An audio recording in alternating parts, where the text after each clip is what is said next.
8h09, on vous emmène à Vitrolles dans un endroit normalement fermé au public. Cet endroit, eh bien, ce sont les serveurs de la Française des Jeux dans un immense complexe. C'est depuis donc Vitrolles et la Provence que sont gérés un certain nombre d'opérations, comme nous l'explique Hugo Laousse. Quand vous jouez au loto ou placez un pari sportif, les données sont traitées ici, dans ce centre de Vitrolles. En ce moment, c'est 9511 personnes qui sont connectées. Nombre de points de vente, nombre de transactions ou encore retour écran des jeux en cours, toutes les transactions de la FDJ sont là. Les équipes se relaient pour être physiquement présents et surveiller la totalité du système d'information de la Française des Jeux. Ils ont à leur disposition 3,4 millions de graphes.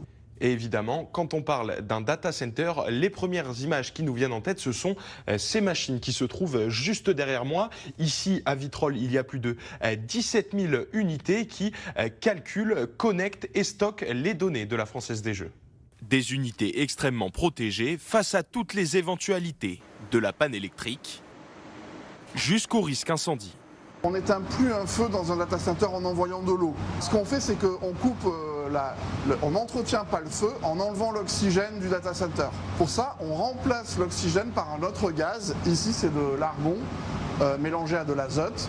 Et donc, c'est un gaz qui est inerte, qui va remplacer par une explosion dans la salle de data center rapidement tout l'oxygène. Sans oxygène, le feu ne peut pas survivre. À l'échelle du pays, les joueurs jouent plus à la loterie et au grattage. Mais les Provençaux, eux, préfèrent les paris sportifs. On a un club de foot qui est extrêmement bien ancré. On a une passion pour le sport, pour le football, et qui fait qu'on a un léger décalage, qui n'est pas un décalage énorme, mais c'est principalement lié à ça, à cet amour pour l'OM. Il est important de rappeler que jouer comporte des risques, dépendance, isolement. En cas de besoin, vous pouvez demander de l'aide au 09 74 75 13 13.